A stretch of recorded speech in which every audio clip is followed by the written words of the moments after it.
Malam itu hujan deras mengguyur Jakarta, membuat jalanan banjir dan hati Alesha semakin sesak. Dia terbangun oleh suara pintu kamarnya yang terbuka pelan, dan sebelum bisa bereaksi, Sinta, sahabatnya yang selalu mengaku strict, merangkak ke ranjangnya, tubuhnya basah kuyup dan mata penuh air mata. Aku nggak tahan lagi, Les, bisik Sinta, memeluk Alesha erat, dan saat itulah segalanya berubah. Cinta terlarang yang selama ini disembunyikan Alesha meledak, membakar persahabatan mereka menjadi api yang tak bisa dipadamkan. Alesha membeku sejenak, jantungnya berdegup kencang seperti genderang perang. Sinta, gadis yang selama bertahun-tahun menjadi teman dekatnya sejak kuliah di Universitas Indonesia, kini berada di pelukannya. Sinta yang selalu bercerita tentang pacarnya, Riko, pria tampan dari keluarga kaya di Surabaya. "Kenapa kamu di sini?" "Riko mana?" tanya Alesha pelan, mencoba menjaga suaranya tetap tenang meski badai emosi mengamuk di dada. Sinta menggeleng, air matanya menetes ke bahu Alesha. "Kita bertengkar lagi. Dia bilang aku terlalu dekat sama kamu. Aku capek, Les. Aku butuh kamu." Kata-kata itu seperti pisau, menusuk hati Alesha yang sudah lama menyimpan rahasia besar. Dia mencintai Sinta lebih dari sekadar sahabat.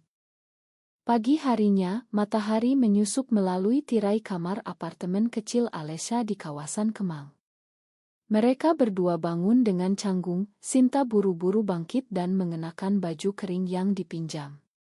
"Maya, semalam aku emosional banget," kata Sinta sambil tersenyum malu, tapi mata Alesha menangkap sesuatu yang berbeda, sebuah pandangan yang tak lagi polos. Alesha mengangguk, berusaha menyembunyikan kegelisahannya. Dia tahu, di Indonesia, di mana masyarakat masih kuat memegang nilai-nilai tradisional, mencintai sesama jenis adalah tabu. Keluarganya di Bandung, orang tua yang taat beragama, pasti akan mengusirnya jika tahu. Tapi Sinta, dia punya segalanya, keluarga harmonis di Yogyakarta, karir bagus sebagai desainer grafis, dan Riko yang siap melamarnya. Mengapa malam itu harus terjadi? Hari-hari berikutnya, Alesha berusaha menjauh. Dia fokus pada pekerjaannya sebagai jurnalis di sebuah media online, menulis artikel tentang isu sosial yang sering menyentuh hak-hak minoritas. Tapi Sinta tak mau mundur. Pesan demi pesan datang, "Les, kita nongkrong yuk. Aku kangen." Alesha ragu, tapi akhirnya setuju bertemu di sebuah cafe di Tamrin. Di sana, Sinta menceritakan masalahnya dengan Riko. "Dia posesi banget. Bilang aku terlalu sering cerita tentang kamu. Apa salahnya punya sahabat cewek?" Alesha menelan ludah, merasakan cemburu yang tak berhak. Mungkin dia cemburu karena... Entahlah. Sinta tertawa, tapi tiba-tiba tangannya menyentuh tangan Alesha di atas meja. Sentuhan itu hangat, membuat Alesha menarik tangan dengan cepat. "Kenapa, Les? Kamu aneh deh akhir-akhir ini." Malam itu, Alesha tak bisa tidur. Dia ingat masa kecilnya di Bandung ketika pertama kali menyadari ketertarikannya pada perempuan. Saat SMA, dia pernah suka diam-diam pada guru olahraganya, tapi buru-buru kubur perasaan itu karena takut dicap abnormal. Sekarang, di usia 28, dia hidup sendirian di Jakarta, menyembunyikan identitasnya dari semua orang. Sinta adalah satu-satunya yang tahu sedikit, tapi tak pernah menduga kedalamannya. "Apa aku harus bilang?" gumam Alesha pada cermin. Tapi bayangan ibunya muncul, "Kamu harus nikah, Les. Cari cowok baik." Tekanan itu seperti beban berat, membuatnya sesak napas. Beberapa minggu kemudian, konflik mulai memuncak. Sinta datang lagi ke apartemen Alesha, kali ini bukan karena bertengkar dengan Riko, tapi karena merasa kesepian. "Riko sibuk kerja terus. Aku merasa sendirian," keluhnya sambil duduk di sofa. Alesha membuatkan teh, mencoba menjaga jarak. Tapi Sinta mendekat, memeluknya dari belakang. Kamu selalu ada buat aku, Les. Kamu beda. Hati Alesha bergetar. Sinta, jangan gini. Kamu punya Rico. Sinta melepaskan pelukan, tapi matanya penuh pertanyaan. Kenapa sih kamu selalu menolak? Apa aku salah? Alesha diam, tapi dalam hati, dia berteriak karena aku mencintaimu. Akhirnya, Alesha memutuskan untuk jujur. Di sebuah taman di Menteng, di bawah pohon rindang, dia berkata, Sinta, aku lesbian. Dan aku suka sama kamu. Wajah Sinta memucat, tapi tak marah. Malah, dia tersenyum tipis. Aku tahu, Les. Dari dulu. Tapi aku nggak peduli. Kata-kata itu seperti angin segar, tapi juga badai. Mereka berpelukan, dan untuk pertama kali, Alesha merasakan bibir Sinta menyentuh pipinya. Tapi itu baru awal dari mimpi buruk. Keluarga Sinta mulai curiga. Ibunya menelepon, Sinta, kamu jarang pulang ke Yogyakarta. Apa ada masalah dengan Rico? Sinta bohong, bilang sibuk kerja. Tapi Rico tak diam saja. Dia datang ke Jakarta, menjemput Sinta di kantor. Kita harus bicara, katanya tegas. Di mobil, Rico marah. Aku lihat pesan kamu ke Alesha. Kamu terlalu dekat. Dia itu lesbian, kan? Sinta membela, dia sahabatku. Tapi Rico mengancam, pilih aku atau dia. Sinta pulang ke apartemen Alesha dengan air mata. Rico tahu tentang kamu. Dia bilang kalau aku terus dekat sama kamu, dia putusin aku. Alesha terkejut, tapi juga marah. Kenapa kamu cerita ke dia? Sinta menangis, aku nggak cerita. Dia curi lihat aku. Malam itu, mereka berdebat hebat. Alesha merasa dikhianati, Sinta merasa terjebak. Aku nggak mau kehilangan kamu, Les. Tapi aku juga nggak mau kehilangan Rico. Kata-kata itu menyakitkan Alesha seperti sengatan. Puncaknya, Sinta memilih tinggal sementara di apartemen Alesha. Aku butuh waktu, katanya.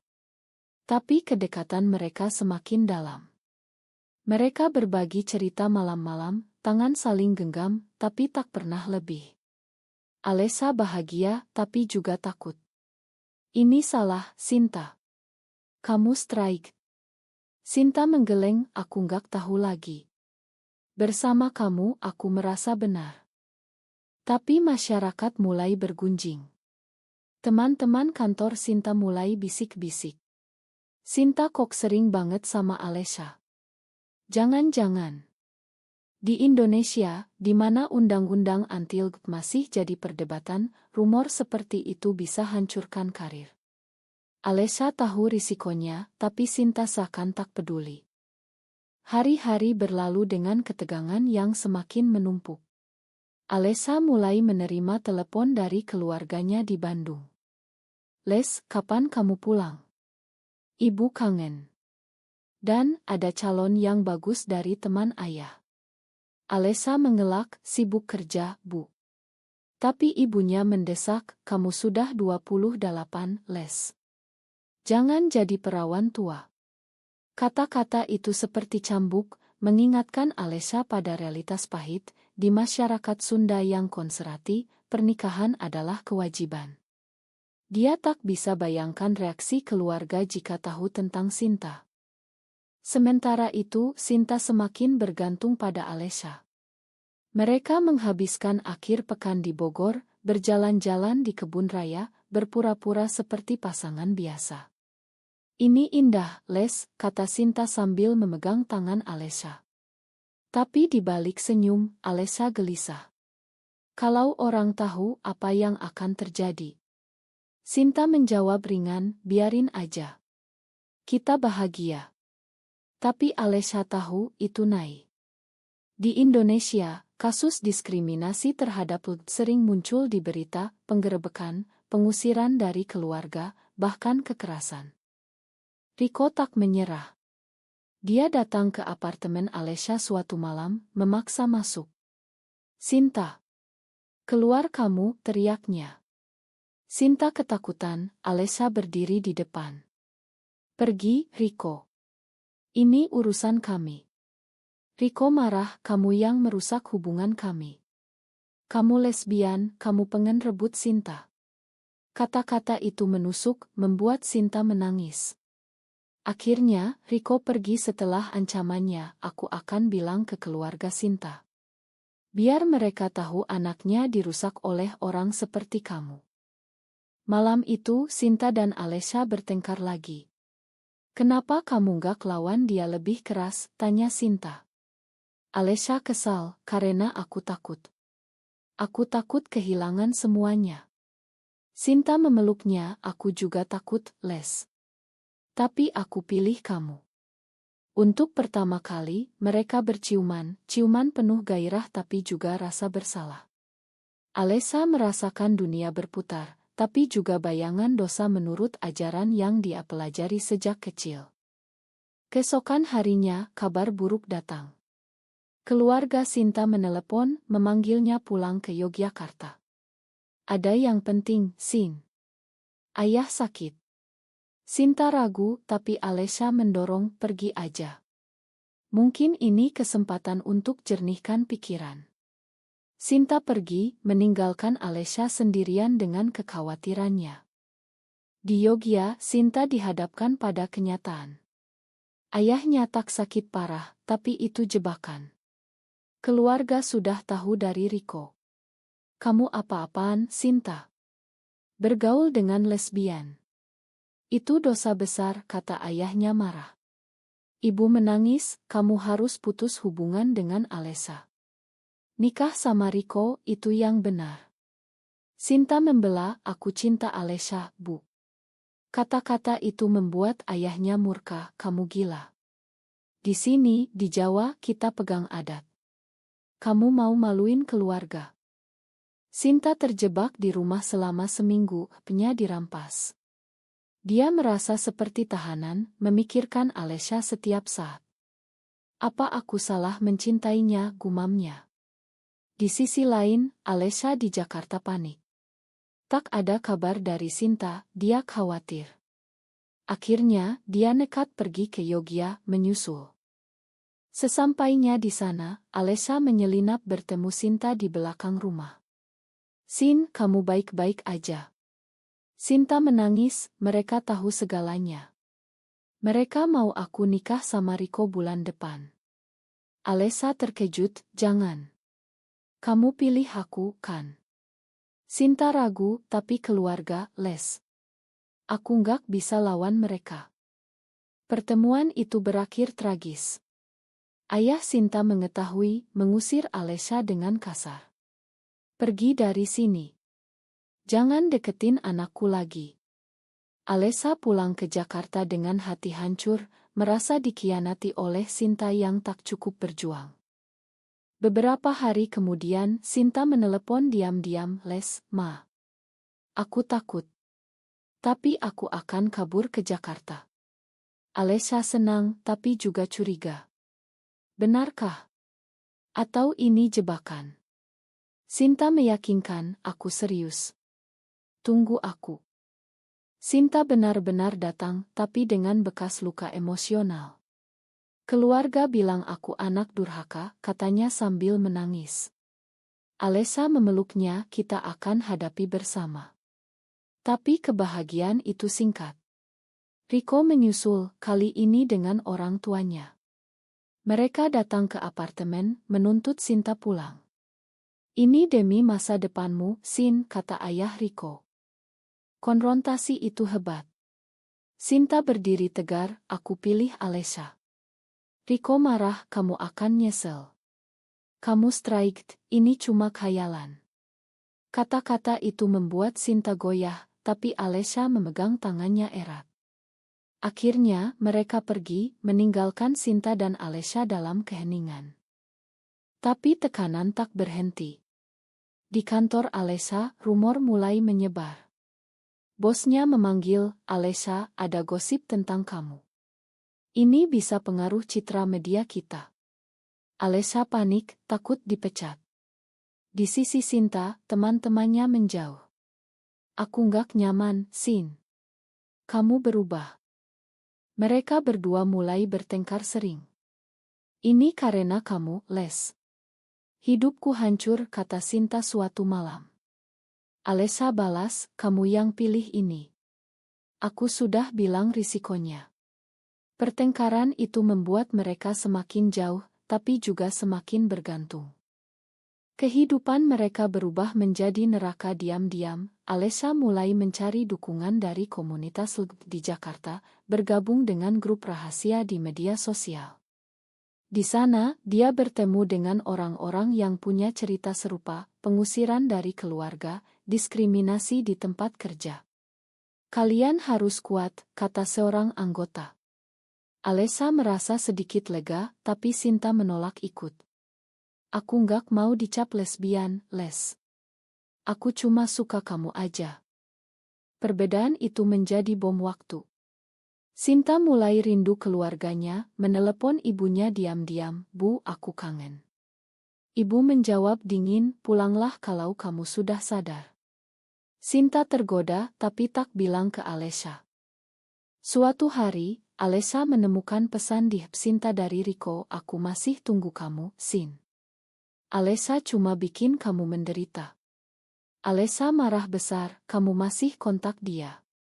Sinta membela diri, cuma teman. Aku bingung, Les. Pertengkaran itu berakhir dengan Sinta pergi keluar, meninggalkan Alesha sendirian. Malam itu, Alesha minum-minum di bar, mencoba lupakan masalah. Dia bertemu dengan teman lama, Maya, yang juga lesbian. Les, kamu kelihatan capek. Cerita dong. Alesha curhat, dan Maya mendengar. Kamu layak dapat yang lebih baik. Sinta kayaknya belum siap. Kata-kata itu membuat Alesha berpikir. Keesokan pagi, Sinta pulang dengan muka bersalah. Ma, Les. Aku nggak akan kontak Riko lagi. Mereka berdamai, tapi retak sudah ada. Tekanan sosial semakin kuat. Di masjid dekat apartemen, Alesha mendengar khotbah tentang penyimpangan seksual yang membuatnya merasa seperti penjahat. Akhirnya, keluarga Alesha datang ke Jakarta tanpa pemberitahuan. Kami dengar kabar buruk, Les, kata ayahnya tegas. Alesha panik, Sinta bersembunyi di kamar. Apa maksud ayah? Ayah menjawab, kamu tinggal sama cewek. Dan rumornya, kamu lesbian. Alesha menyangkal, itu gosip aja. Tapi ibunya menangis, kami malu, Les. Pulanglah ke Bandung, kami cari jodoh. Setelah mereka pergi, Alesha marah pada Sinta. Ini karena kamu. Rumor dari Riko pasti. Sinta menangis, aku nggak tahu. Mereka memutuskan pindah apartemen ke kawasan lebih sepi di Depok. Tapi masalah ikut pindah. Di tempat baru, Sinta mulai depresi. Aku kehilangan segalanya, Les. Keluarga, teman, karir. Alesha mencoba hibur, kita bangun lagi bersama. Tapi Sinta semakin menarik diri, sering menatap kosong. Suatu malam, Sinta bilang, Les, aku pikir aku salah. Aku striked. Ini cuma AC.